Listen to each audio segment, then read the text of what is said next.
Aku berseru minta tolong kepadamu, tetapi engkau tidak menjawab. Aku berdiri menanti, tetapi engkau tidak menghiraukan aku. Engkau menjadi kejam terhadap aku. Engkau memusuhi aku dengan kekuatan tanganmu.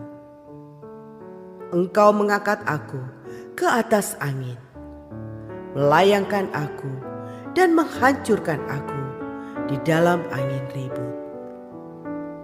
Ya, aku tahu engkau membawa aku kepada maut, ke tempat segala yang hidup dihimpunkan.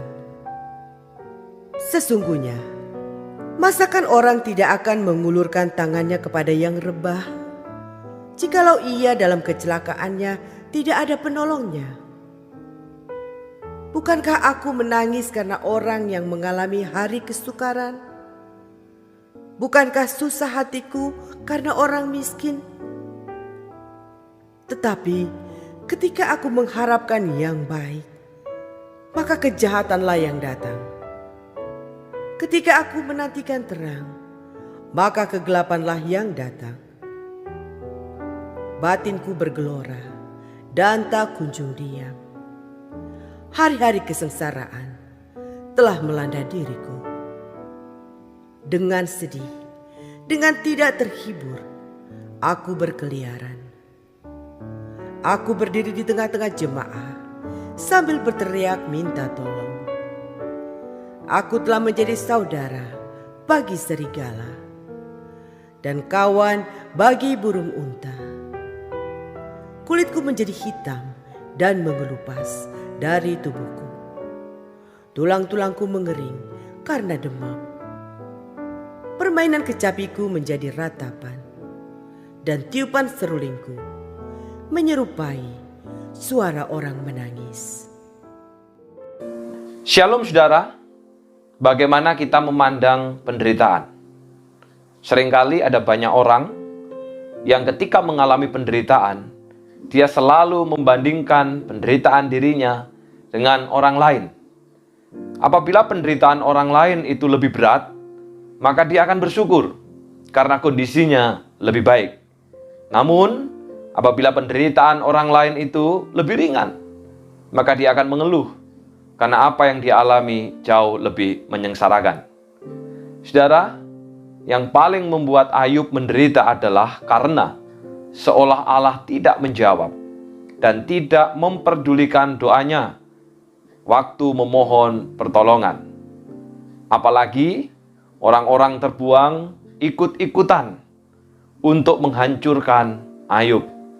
Bahkan orang-orang yang pernah ditolongnya dan pernah dikasihinya kini tidak peduli lagi akan penderitaannya. Umat Tuhan sebagai saudara-saudara seiman juga bungkam terhadap keluhannya.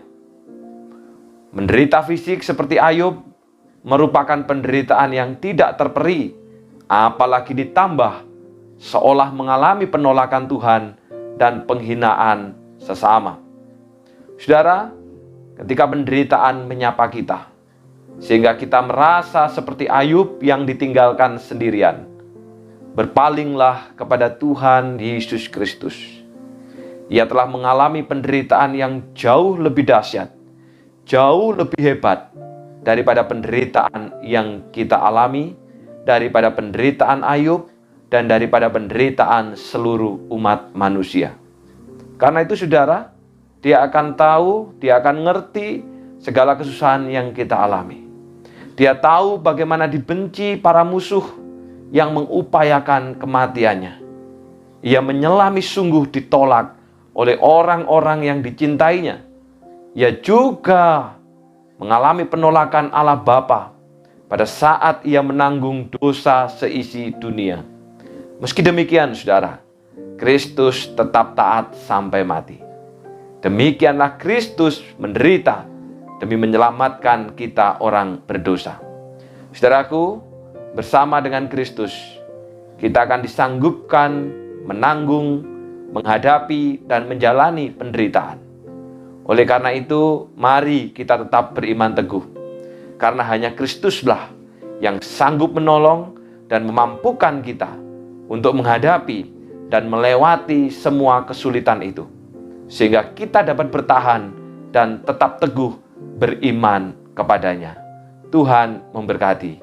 Kita berdoa. Bapa yang di surga, kami bersyukur Tuhan, firman-Mu mengingatkan kami, supaya di tengah-tengah kesulitan yang kami hadapi, kami tidak mencoba untuk terus membandingkan dengan orang-orang lain di sekitar kami. Karena setiap orang memiliki kurikulum yang berbeda, yang tentunya masing-masing tepat sesuai dengan kebutuhan di dalam kehidupan rohaninya.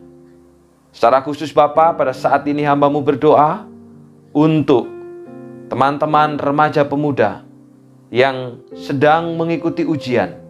Tuhan tolong pimpin mereka, supaya mereka dapat mempersiapkan diri dengan baik, berjuang dengan baik, mengerjakan segala sesuatunya di dalam kekudusan dan ketakutan akan Tuhan.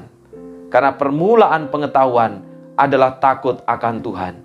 Demikian juga ada rekan-rekan kami dari SMAK yang saat ini sedang mengikuti kemah di Kelir. Kiranya juga Tuhan menolong mereka. Jadikan mereka sebagai terang. Perkataan, perbuatan, percakapannya adalah percakapan dari orang-orang yang takut akan Tuhan. Demikian juga hamba-Mu berdoa Bapa, apabila di minggu depan kami akan memperingati ulang tahun gereja kami. Ke-47 sudah didewasakan dan 73 sejak persekutuan pertama. Kiranya Tuhan menolong kami, supaya dengan peringatan ini kami diingatkan supaya kami mencapai kedewasaan rohani, mencapai kesatuan iman, pengenalan yang benar akan anak Allah, dan terus bertumbuh kepada Kristus yang adalah kepala gereja. Mampukan setiap kami Bapa, supaya kami dapat mencapai kesatuan iman, dan sudah waktunya bagi kami untuk memberitakan Injil itu kepada mereka yang membutuhkannya. Terima kasih Bapa. Inilah doa dan permohonan kami. Dalam nama Tuhan Yesus kami sudah berdoa. Amin. Tuhan memberkati.